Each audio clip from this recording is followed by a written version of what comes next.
this, Robert. Just because you can do it in solid gears or whatever that nonsense is you play doesn't mean you can jump out at your sister from inside a cardboard box or leave swimsuit magazines lying around the place. That last one was me, Sharon, to be fair. Oh, games. They exist in a sort of parallel universe where the rules that govern everyday life, be it social etiquette or the actual laws of physics, are ever so slightly warped. For instance, behaviour about which you wouldn't give a second thought in a video game could be seen as outrageous if you did the same thing in the middle of the street, especially if you do it in front of a bunch of people who've never seen Aidan Pierce clambering onto the bonnets of random vehicles. So in honour of these mad quirks of virtual decorum, here are 6 video game habits you'd never get away with in real life. The first entry was simply going to be god-awful driving, as demonstrated here by this footage of Nathan on a trip to the shops in Grand Theft Auto 5.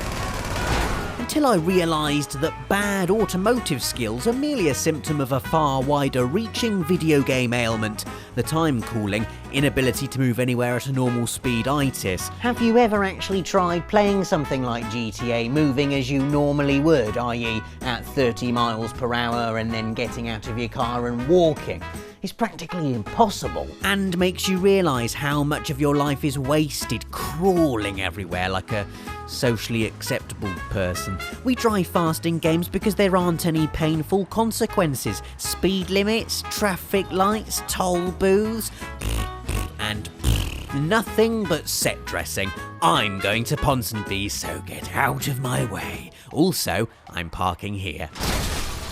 It's not just when you're travelling by car you feel the need to rush though, is it? Even travelling by foot in video games is done at breakneck pace. Break their necks, that is. Running is commonly the default method of footing it from A to B in video games. Can you imagine doing that on the high street? People would think you were nuts. It's just not the done thing, is it, running? Also, horse riding through crowded inner city streets, only in games. The next scenario on our list is another classic bit of only in games behaviour and often occurs in RPGs when you enter other people's houses. Which itself is pretty rude, isn't it? I mean, who in their right mind rocks up at a town for the first time and says to themselves, right, to get fully acquainted with the place I'll first need to walk into every building I see and talk to the occupants until they start repeating themselves. But in video games this is common practice and the absurdity doesn't stop there. In Ni no Kuni, for instance, a nice game about colours and smiling and banishing evil with happy thoughts, it's perfectly acceptable to stride into strangers' homes and steal their money. Oh, thank you for solving my marital crisis, child I've only just met. How can I ever repay you? Okay, yes, my secret stash of savings, you take that. Recently, games have started to cotton on to this. Residents of The Witcher 3, for instance, will get upset if you start rifling through chests and stealing household items like cheese or gloves or the pickled brains of necrophages. But that doesn't change the fact that if you trespass in real life and start rummaging through people's cupboards, the only line of repeated dialogue you'll hear is "Get out now, I'm calling the police, you weirdo." Next up, see if you can spot any hygiene-related issues in the following footage documenting approximately 1 week in the life of Final Fantasy VIII Squall Leonhardt. There he is on Monday, jogging around Balam Garden. Always running, see? On Wednesday, he's in space, having a steamy scene with Renoa. And by Friday, he's carving 7 shades of Renzo Kukun into Sorceress Ultimacia. So why, after all that strenuous activity, is he still wearing the same clothes? Dante from Devil May Cry is the same. I mean, I know your jacket's like really cool, but you'd get a right old sweat on juggling all those demons about. In Devil May Cry 3, he doesn't even wear a t-shirt underneath it. Can you imagine if I came on every Friday feature wearing the same thing week after week after week after week? I mean, it'd be completely disgusting. Can you imagine the smell? You want to talk about your Golden Joystick nomination and you want people to go and vote for you on this link. That's really forced, isn't it? You can't just put that in the middle of the video. We're not talking about Golden Joystick awards that you've been nominated for.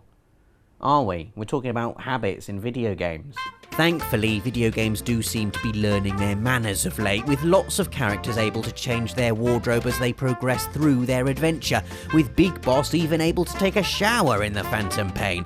But the likes of Delsin Rowe, Aidan Pierce, Edward Kenway, and especially Batman, I mean, he's a billionaire for goodness sake, wash your damn clothes. Next, stopping in the middle of everything to faff about in your inventory, or inventory if you're confused at how I just pronounced that word. Again, this is a foible of many an RPG where you have to manage large quantities of equipment, potions, weapons, bits of animal you've killed. But can you imagine doing that in a real shop? That's 145, please, mate. Hang on a sec.